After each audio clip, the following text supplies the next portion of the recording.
Rumbo al recetario del doctor Héctor Guerrero Heredia. El padre de la comunicación científica radiofónica del país. Así es, así es. Naturalmente.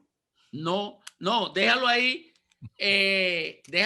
ya, no lo Se ha dañes. sumado un nuevo artífice de la comunicación científica. Tú estás imitando a Leila Mejía. No, Tú no, sabes para que nada. Está imitando. uno de los ¿Tú sabes Leila quién es el Mejía. otro padre de la comunicación que tú no lo has reconocido? Y me lo mandaron hoy a mí ese nombre. Estoy en el aire. El Oye. doctor Dunker. Tú sabes que uno de los libros más que han trascendido de Sigmund Freud es justamente la burla. Entonces, Ricardo maneja la burla siempre, pero eso es muy freudiano lo de Ricardo. Ah, ok. Ahí fue Fíjate que lo aprendió. fíjate cómo él rebaja a donde tú lo colocas. Oye, oye. Ah, ya entendí, ya entendí. Yo no sabía de dónde tú habías sacado esa No, eso es vocación a freudiano. burlarte de los demás. Eso es freudiano, eso es puro Freud. Ah, eso es Freud. Detrás de cada chiste hay una ofensa. Ok, pero Héctor, ¿por qué se genera en el ser humano la necesidad de ofender? ¿Por la frustración? Mira, la primera causa de violencia es la frustración y la ofensa es una violencia verbal. Lo mío es por envidia. Ese ya es un pecado, es un capital. La frustración no es un pecado. Fíjate qué interesante, la frustración no es un pecado, pero Oye, la envidia sí. No, la frustración es un estado, Sí. no un pecado. No, oye, claro, la frustración es una conclusión mental que tú llegas. Es un estado mental. Exacto, al hacer un check, como se llama, un check de la realidad, tú dices, wow, estoy frustrado, me frustré, no se dio mis expectativas, no, mis deseos, no veo salida. Ahí viene. Mayor causa de frustración, Héctor. Mira, la frustración, todo depende en qué área tú lo quieres decir. La mayor, no, la frustración amorosa. la amorosa. Las relaciones interpersonales, sí. Oye, Héctor, Wow. Sí, ¿pueden ser las expresiones de desahogo por frustración elegantes? Sí, llega un momento en que tú sublimizas tu frustración. Fíjate, todos los grandes hombres que han cambiado la humanidad de alguna u otra forma tienen resentimiento social. Son resentidos. Lo que pasa es que el resentimiento se puede convertir, tú lo puedes sublimizar. ¿Qué es la sublimización? Sublimizar no es más que llevar los mecanismos de defensa psicológicos a algo positivo. Por ejemplo, el famoso ejemplo que daba Freud, mira, estoy metido en Freud, mucha gente me va a colgar hoy, es la del cirujano. Entonces Freud decía, era una metáfora, obviamente, no lo tomen así mis amigos los cirujanos, ni a Mauri, ni José Ramírez, ni el doctor Iván Silva, sino que el cirujano era un asesino en potencia que terminaba abriendo la gente para sanarla. Fíjate qué interesante. Entonces, eso se llama una sublimación. Eso se llama hacer de algo, de un sentimiento interno, hacer algo positivo. Entonces, Oiga, la frustración es la causa número 1 de violencia en el mundo entero, señores. El tránsito es una manera de tú ejercitar tu capacidad de frustración o tu capacidad de aguante. El que no tiene aguante, el que se irrita inmediatamente, explota en el tránsito. Y tú te lo ves Héctor, todos los días del mundo. pregunta sencilla, Héctor. Sencilla pero compleja. ¿Por qué el cerebro no tiene un aguante, una pared para los mismos errores? ¿Por qué tenemos memoria para la fecha, para los números de teléfono, para los nombres de la gente, para los episodios, los acontecimientos? Los rememoramos y hasta los celebramos. El hombre, sí. ¿Por qué el error y la frustración no tienen ese cierre, ese switch, esa puerta, esa compuerta que le diga cerrado? Ya, no entre ahí. Lo dijiste claro. Mira, el hombre choca 3 veces con la misma piedra Exacto. en el plano emocional, porque acuérdate de algo. El sesgo más importante que tiene la lógica de nuestro cerebro son nuestras emociones. Sí. O sea, las emociones son las que nos impiden a nosotros ser como el doctor Spock, el de Viaje a las Estrellas, que es un buen ejemplo, Viaje a las estrellas. que es un hombre 100% racional, maneja solamente la parte Él es la emocional. lógica pura. Él es la lógica pura, pero eso no es posible en nuestro cerebro, porque como dice Antonio Damasio, vienen olas de emoción, olas emocionales que nos Fíjate activan. que ese personaje no es humano No, él es de... para poder ser perfecto, ¿entiendes? En su racionalidad. Sí. Y mientras más racional uno es, más, y eso más reprime la parte emocional y te sale en algún momento. O sea, el sesgo principal del hombre, del pensamiento, es la emoción. La pregunta es esa entonces, Domingo. ¿Por qué no aprendemos a no cometer errores? Exacto. ¿Por qué, Héctor? Es que vuelvo y te digo, es que nos arropa al final de todo el sentimiento, la emoción. O sea, es la emoción que evita. Es la emoción que lo evita. Mira, tanto es así que una teoría en la cual estamos trabajando nosotros y terminaremos nuestras vidas trabajando en eso es lo que se llama la falsa creencia. El ser humano epigenéticamente ha sido diseñado para creer. Nuestro cerebro se ha acostumbrado a buscar la creencia como el mecanismo fácil. O sea, así como uno busca lo bueno, el placer, la forma fácil de dejar de pensar en la incertidumbre de la existencia es a través de la creencia.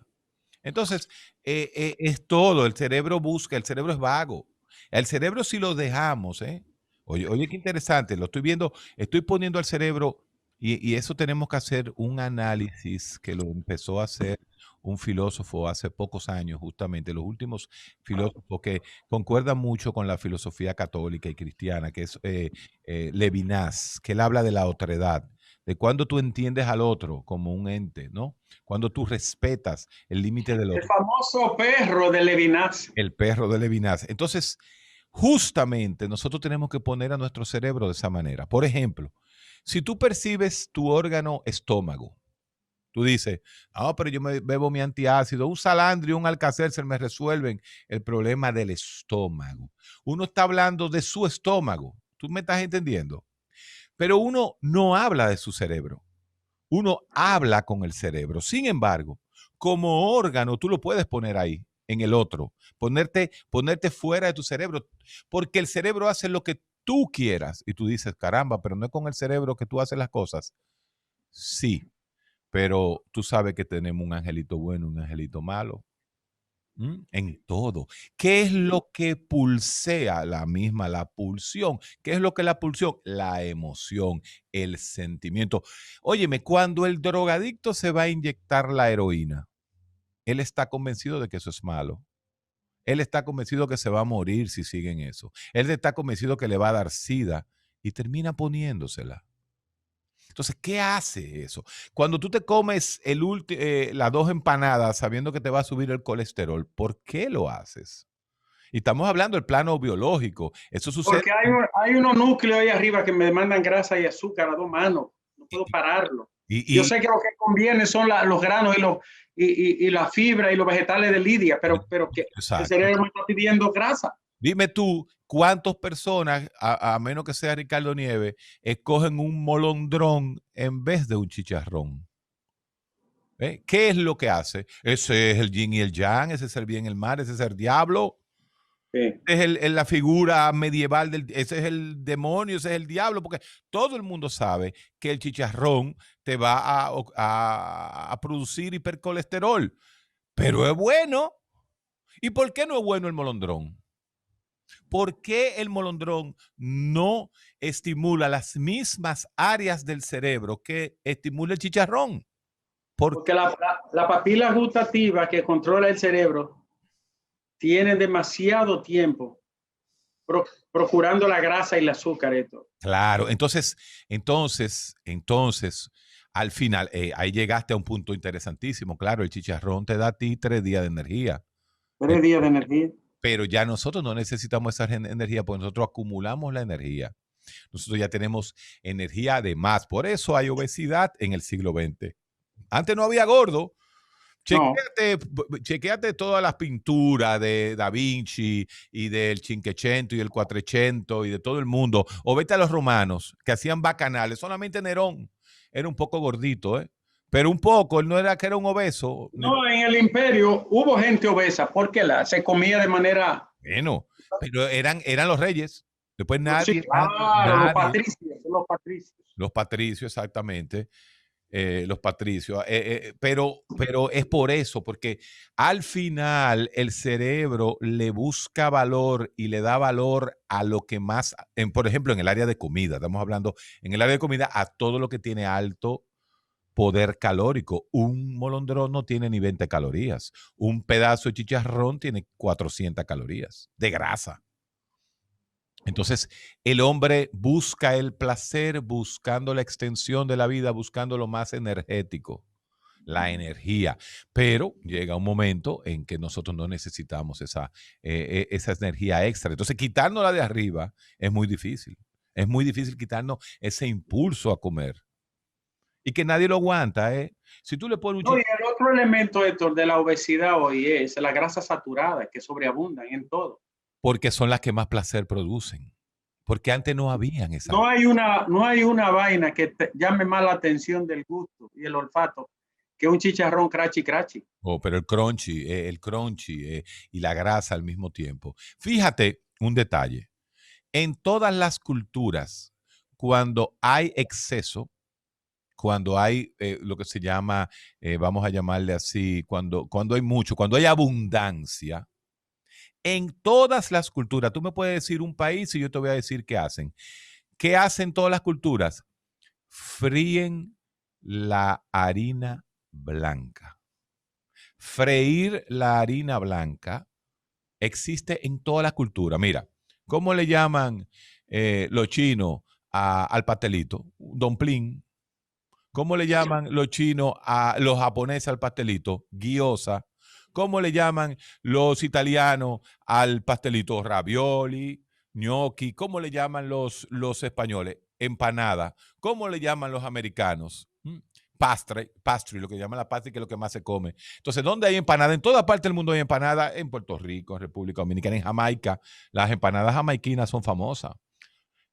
Famosísima, que estábamos yendo a hablar ayer y tú saliste corriendo, que estábamos hablando de Bob Marley. Entonces, todos los países de empanada argentina, en todos los lugares. ¿Cómo le llaman en México? Tacos, porque el taco es una empanada, es la harina, aunque ellos usan también la harina de maíz, pero al final es una empanada. Entonces, en todos los lugares donde hay exceso, logran ponerle al trigo una proteína dentro. Todos los lugares. Y la hacen sabrosa cuando el hombre descubre, porque freír la harina blanca no tiene más de 100 años. No, eso de ayer. Fue de ayer. Eso es de la revolución industrial por ahí. Bueno, por eso mismo. Los fritos no tienen mucho tiempo.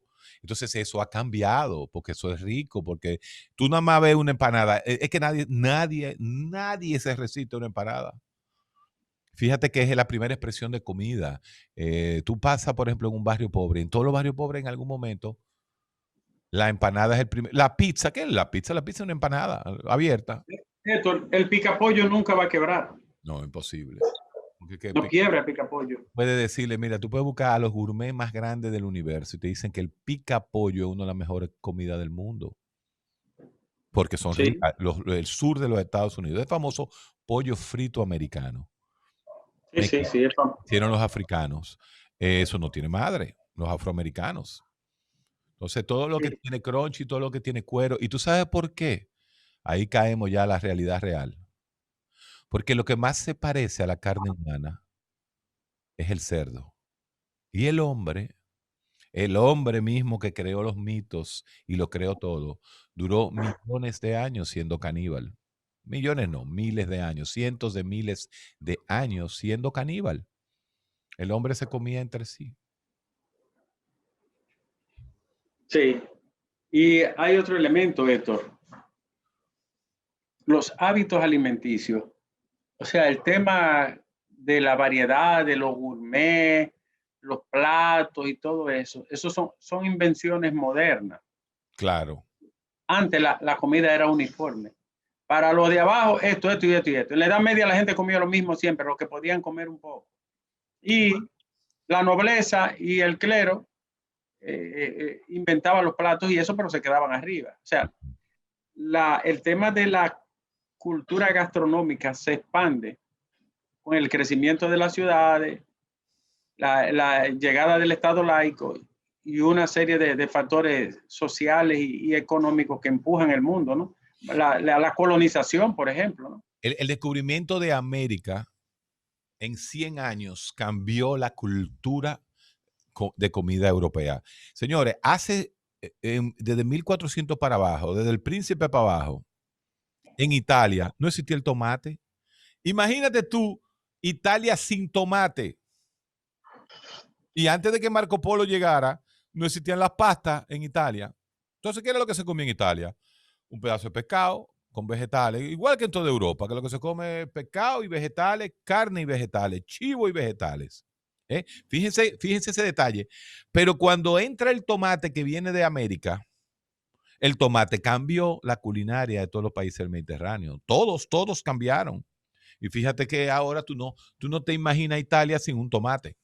Sí, hay una obra de Pierre Bourdieu que se llama La Distinción, que es como un ensayo sobre las bases sociales del gusto. Así es. Donde él analiza lo que se llama de que el buen gusto, entre comillas, los hábitos y todo eso. Todo eso es cultura impuesta. Es igual que el gusto musical. ¿Quién ha dicho que la gente viene con ningún gusto o predilección por algo? Todo eso es la industria cultural que lo impone. Lo mismo ocurre con el tema de la cocina.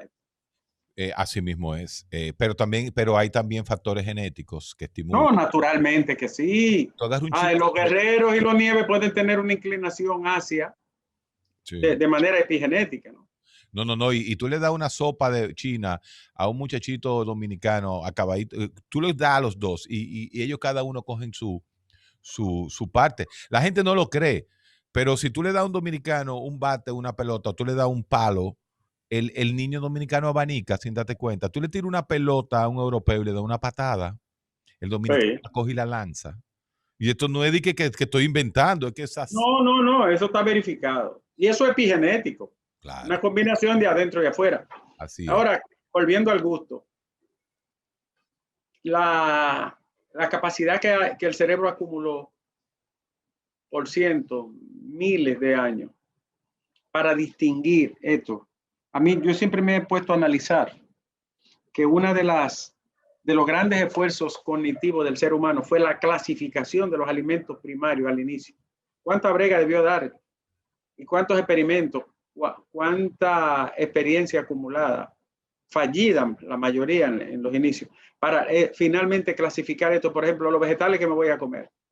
¿O por qué no nos comemos los perros de este lado del mundo? O los caballos, los burros. Se necesitó tener el gran cambio de pensamiento que hizo Aristóteles. Aristóteles es el que comienza e inicia el proceso de clasificar al mundo, que va, como le digo yo, desde la célula que forma un tejido, el tejido que forma un órgano, el órgano que forma un sistema y el grupo de sistemas forma el cuerpo humano. O sea, ese concepto de clasificar las cosas, de verificar las cosas y de ponerle su justo lugar es el gran legado aristotélico a la formación de las ideas. Así es que nosotros comenzamos a ver las cosas. Y fue muy difícil. Lo primero que comía el hombre por instinto, oye lo que eran muertos, cosas muertas. Sí. Pero las cosas muertas comenzaban a heder al tercer día, entonces el hombre se alejaba, pero tenía que buscar algo. Entonces, lo segundo que buscaba era las cosas que se comían, las cosas muertas, y comenzó la caza que de la ave de carroña que venía a comerse lo demás. Pero ¿qué era lo que comía el hombre? Frutas, era azúcar. Por eso es que ¿cuál es la forma más rápida de tú obtener energía? Azúcar. Entonces, el azúcar son las frutas, los frutos, pero el hombre no tiene... La sacarosa, la frutosa, que son azúcares. Claro que son disacáridos. entonces, ¿qué era lo más fácil también? El propio hombre. Se comían entre ellos. El que moría se lo comían inmediatamente. Y duró mucho tiempo la antropofagia, el No, canibalismo. pero oye, ¿cuál es la más dura de todas? La antropofagia cruda. La Antes de carne. que saliera el fuego, el hombre tenía que comerse al hombre crudo. Por, Pues por, la famosa película de los Andes, sí, que de tuvieron la tragedia de los Andes. Ahí ah, está clarito. sobrevivieron Ahora, de esa forma. dice ya finalmente, porque no me voy, dice Claude Lévi-Strauss, por eso es que cuando me hablan de relativismo cultural me asombro. Sí. Porque si es relativo todo cultural y gastronómicamente hablando, hasta hace poco comer carne humana entonces era un gusto exótico. Y No, yo no lo creo así. no, mira, es interesante, no le ponga la palabra exótico, era una necesidad de supervivencia. Cuando la comida entra en exceso, el hombre comienza a escoger lo que come y crea el placer. Y esto es muy importante. Ahí es que viene la teoría del Por eso hay que partir de la revolución agrícola hace 10.000 años. Totalmente. La revolución agrícola fue el primer paso de la sedentarización por la agricultura, que es la mujer que lo hace, porque el hombre sigue Claro. de nómada cazando. Es vital, pero una cosa es comer por necesidad y otra cosa es comer por placer.